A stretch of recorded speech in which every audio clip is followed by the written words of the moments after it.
and it's nothing short of an budget for the middle class, with the Modi government giving it a mega tax exemption, the biggest since the year 2005. So if you earn up to 12 lakh rupees a year or approximately 1 lakh per month, you will have to pay no tax. Finance Minister Nirmala Sitharaman made the big bang announcement during a budget speech where she said that income slabs and rates are being changed across the board to benefit all taxpayers. So what does this essentially mean? Now, this means that the middle class will have more money in their hands. This will help them save more and spend more, and will also spur household consumption, which has been, in fact, the focus of the government. So the biggest talking point of the Modi government's first full budget after 2024 general elections is that a nil tax slab will apply for those with annual income up to 12 lakh rupees, which will help one save up to 80,000 a year. Prime Minister Modi, in his post-budget address, hailed this. He called this a major relaxation, primarily for the middle class, and called it people's budget. Listen in. जनता जनार्दन का budget, peoples का budget, इसके लिए बहुत बहुत बधाई देता हूं। साथियों, आमतौर पर बजट का फोकस इस बात पर रहता है कि सरकार का खजाना कैसे भरेगा, लेकिन ये बजट उससे बिल्कुल उल्टा है। लेकिन ये बजट देश के नागरिकों की जेब कैसे भरेगी, देश के नागरिकों की बचत कैसे बढ़ेगी और देश के नागरिक विकास के भागीदार कैसे बनेंगे, ये बजट इसकी एक बहुत मजबूत नींव रखता है। Let's take a look at the current versus previous tax slab. Income up to 4 lakh rupees is going to be nil as far as the income tax is concerned. Between rupees 4 lakh and 8 lakh, 5%. Between rupees 8 and 12 lakh, 10%. Between rupees 12 and 16, it's going to be 15%. And between 16 to 20 lakh, it's going to be 20%. For those who earn between 20 to 24 lakhs, the income tax that they'll have to pay is going to be 25%. And for all of those who earn above 24 lakh rupees, they'll fall in the 30% tax slab. Why does the middle class matter? Because as per data from 2020-2021, the middle class made 31% of the total population. Reports suggest that the size of India's middle class will nearly double to 61% of its total population by 2047. It's also important to note that Delhi, which goes to polls in less than 5 days from now, as per reports, has 45% middle class population. So all in all, this is a pro-people and pragmatic budget ahead of polls. Here's what the finance minister said while announcing the overhaul in the tax slabs for middle class. We have periodically reduced their tax burden. Right after 2014, the nil tax slab was raised to 2.5 lakhs of rupees, which was further raised to 5 lakh rupees in 2019 and to 7 lakh rupees in 2023. This is reflective of our government's trust on the middle class taxpayers. I am now happy to announce that there will be no income tax payable up to income of 12 lakh rupees. All right, let's break down the details now. And this is how it is going to impact the taxpayers. Income of 8 lakh, according to the old tax, 30,000, and now it is going to be nil. So the savings is going to be actually 30,000. For those who are earning 9 lakh, according to the old tax, they were paying 40,000. Now that's going to be nil. So the savings is going to be that of 40,000 that they'll be able to save now. For 10 lakh, the old tax was 50,000. The new declaration after the announcement is going to be nil. Savings is going to be of 50,000. For those earning 11 lakh, as per the old tax, they were paying 65,000. Now they don't have to pay anything. Savings 65,000. For those with income 12 lakh, old tax 80,000. Now it's nil. So savings is going to be 80,000. For those who are earning 16 lakh, as per the old tax slab, 1.70 is the income tax for them. Now they'll have to pay only 1.2 lakh. So the savings is going to be around 50,000. For those earning 20 lakh, as per old tax slab, 2.9 lakh is their tax. Now that is going to be 2 lakh rupees. So 90,000 is what they are going to save. For those earning 24 lakh rupees per annum, according to the old slab, 4.10, that's 4.10 is the tax that they were paying. Now it's going to be 3 lakh. So the savings is going to be that of 1.1 lakh. And for those who are earning 50 lakh per annum, As per the old tax slab, 11.9 is what they paid in terms of tax. Now that has been reduced to 10.8. So the savings is that again of 1.1 lakh. The tax-paying Janata is ecstatic. For years, they have been waiting with bated breath for this kind of a relief. Even some leaders of the opposition who earlier accused the Modi government of crushing people under the tyranny of tax terrorism are forced to admit that this is a welcome step for the Aam Aadmi. वो तो अच्छी बात है, इसलिए भाजपा के लोग बहुत ताली बजाएं, लेकिन ये भी जानिए कि अगर आपके पास तनख्वाह है तो आप कम टैक्स देंगे, लेकिन जिनके पास रोजगार नहीं है उनके पास तनख्वाह कहां से है? और बेरोजगारी के बारे में कुछ नहीं सुना। फाइनेंस मिनिस्टर की भाषण में कहां थे बेरोजगारी, कहां थे हमारे युवाओं के रिकॉर्ड, वर्ल्ड रिकॉर्ड अनएम्प्लॉयमेंट जो है हमारे देश में, बेरोजगारी।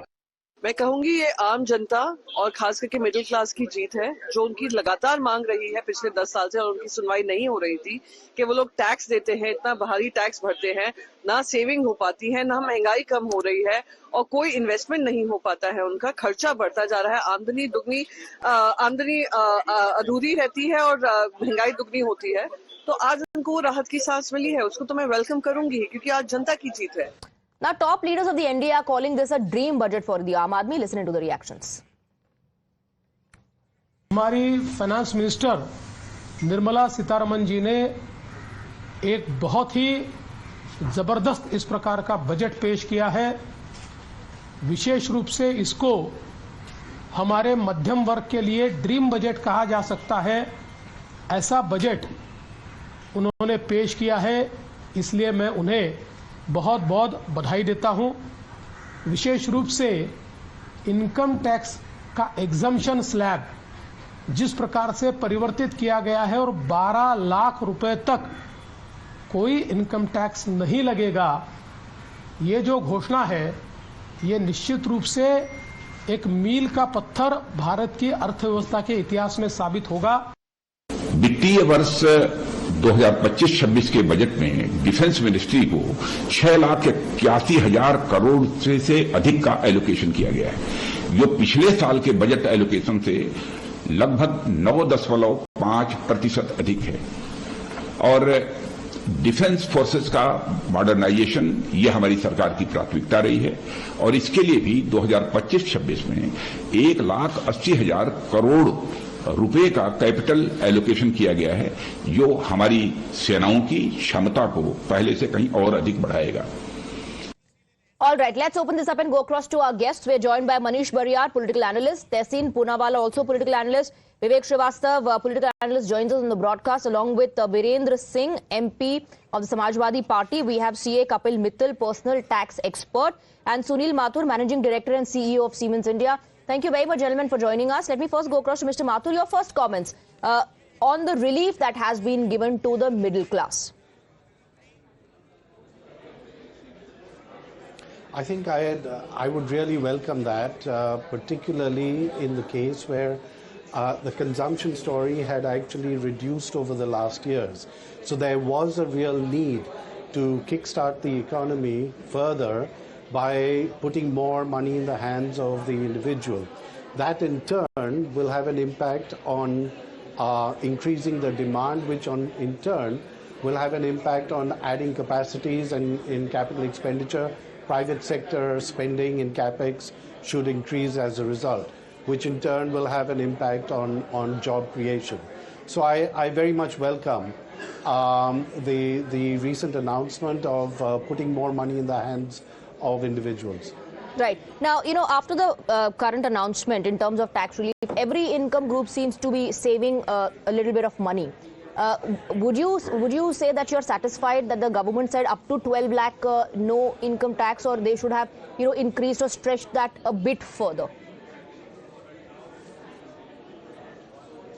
Well, I think, to be honest, the 12 lakhs comes as a surprise. We were not expecting it to be that high.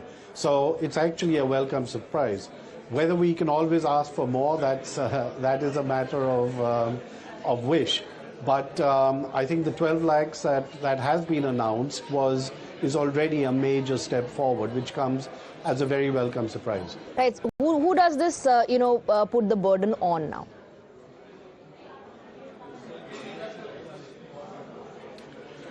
Well, I think the impact of all this, as the finance minister mentioned, is there is 1 lakh crore rupees that the government is foregone over here, and the balance has to be done in the books over there.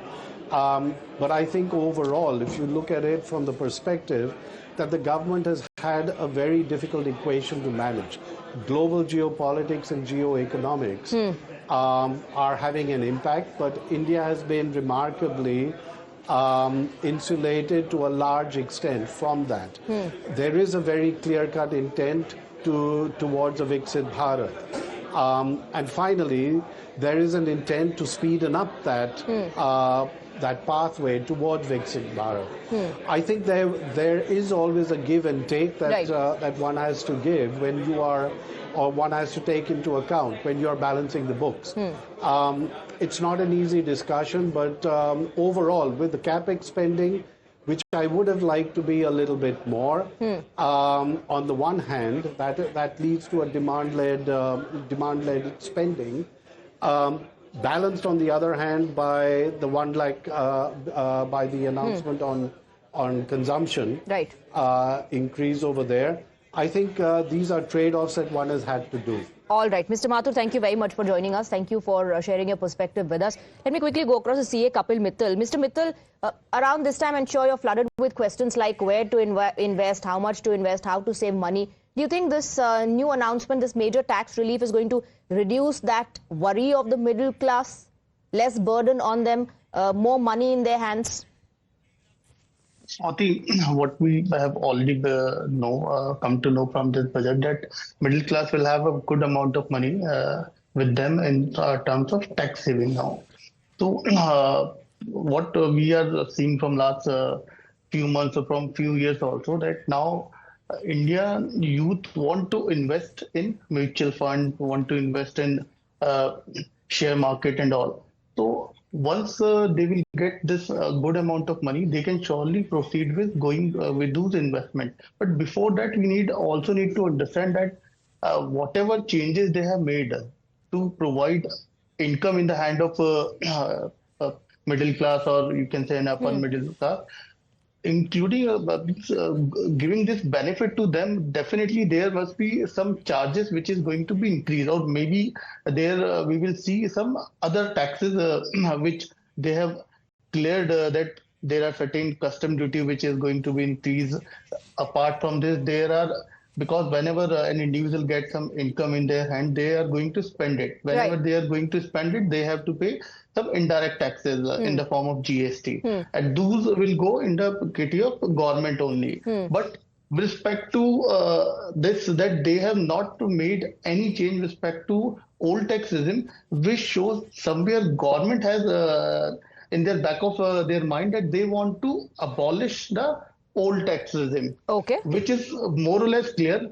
Currently, last year, around 72% of the return were filed under the new tax regime.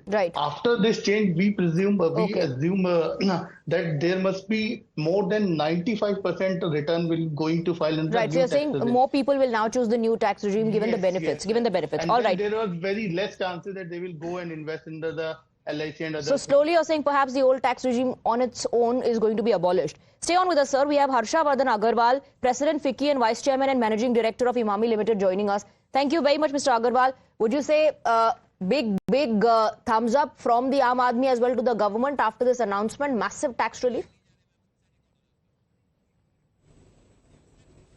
Absolutely, I think it has been a welcoming budget.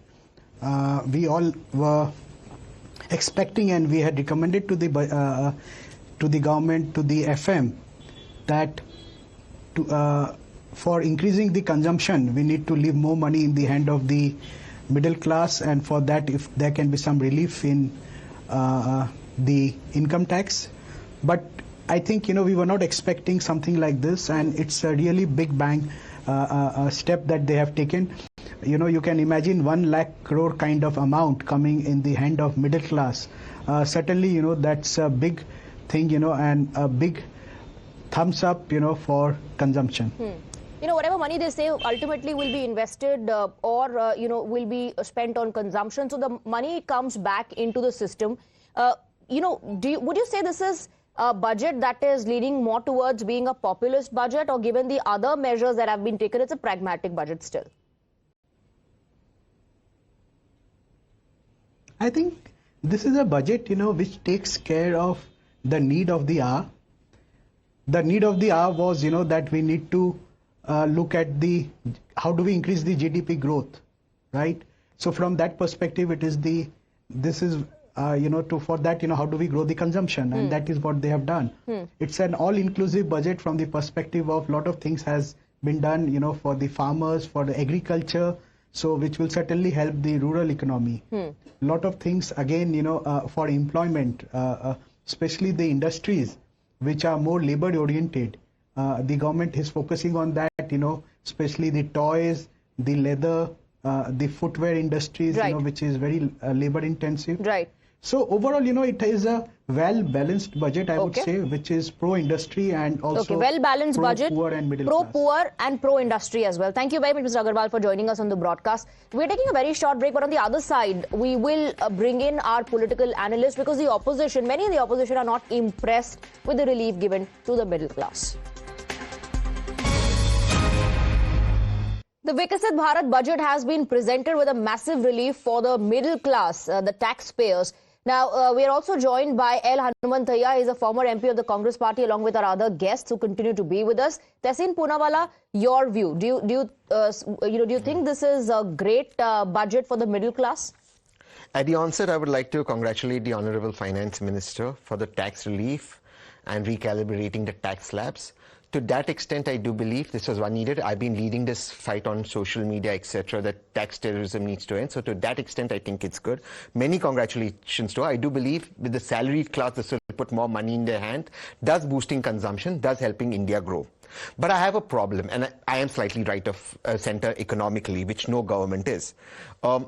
I still wanted even simpler tax slabs. Number two, if you really want investment to come in India, your corporate tax, which is 22%, must be, and your highest tax slab, which is 30%, must be in level. So get your corporate tax down to 20%. Your highest tax slab, income tax, personal tax, should be, direct tax should be 20%. It should be equal, and get more people in the tax net. This is the first step. The next step should be in the GST Council, GST reforms. Only two slabs, 5%, 12%. Roti, kapda, makan, 5%, rest all 12%. This will truly boost the economy. I really want to congratulate on the nuclear policy. Nuclear power, 500 gigawatts is the need of the hour. India can only be a super partner if it has clean energy via nuclear technology, and civilian nuclear technology is the way to go forward. One peeve that I have with the budget. I'll congratulate on 100% FDI in insurance. One peeve that I have. There have been some talk about world-class AI research center, etc. That's all talk. We are too far behind. That cannot be administration and bureaucratic. The future is AI fintech. If you truly want to democratize finance, AI fintech is the way, and AI fintech is moving to Dubai. If you want to do this, have a clear AI fintech policy, clear crypto policy, clear blockchain policy, and allow investors to invest in India. Vivek Srivastava does not agree with you. To sum up what you've said, you're saying congratulations, but it's not enough. I'll open up the debate. Much more should be done. Much more should be done. Especially for the middle class. All right. I'll take reactions on that. Vivek Srivastava will take a very short break before that.